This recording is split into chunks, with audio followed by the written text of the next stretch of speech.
রাজুদার পরোটা, হ্যাঁ শিয়ালদাতে পকেট পরোটা সবাই hard working একটা দাদা, খুব ভালো খাটনি করছে এবং ওনার কথার মধ্যে কোনো বাছালতা নেই।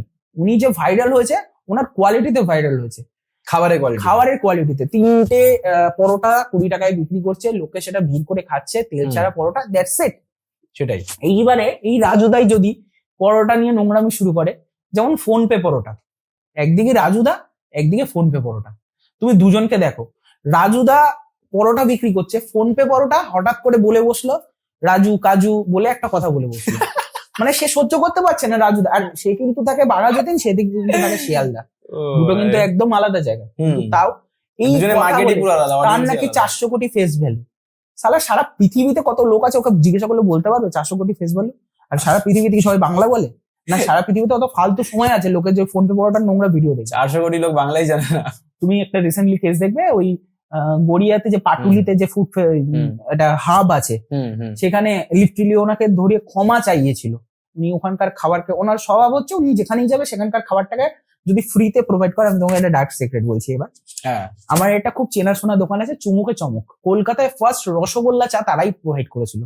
আমি জানি না তুমি দেখেছো, প্রথম রসগোল্লা চা, আমি জানি না তোমরা দেখেছো কিনা, বাট প্রচন্ড ভাইরাল হয়েছিল। বহু ইন্টারন্যাশনাল ব্লগার এসে ভিডিও করেছে।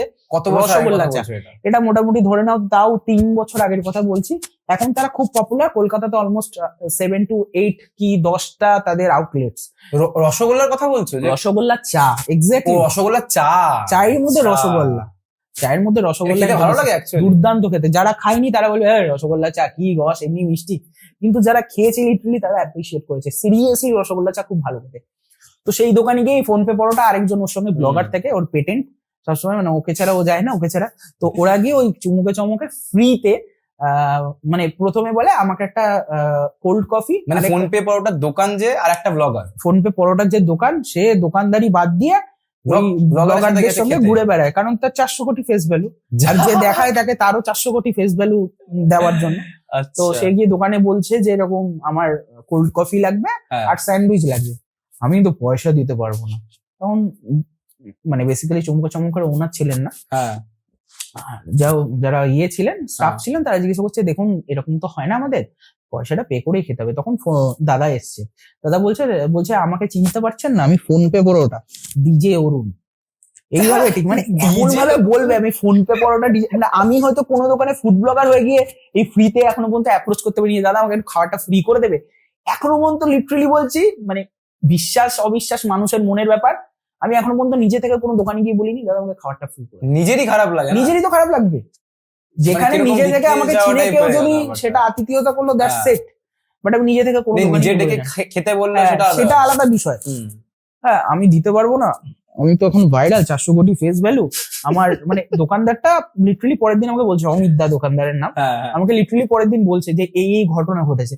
তো বলছে দেখুন আমরা দিতে পারবো না, আপনি ফোন পে পরোটা গুগল পে পরোটা যেই হোক না কেন দিতে পারবো না।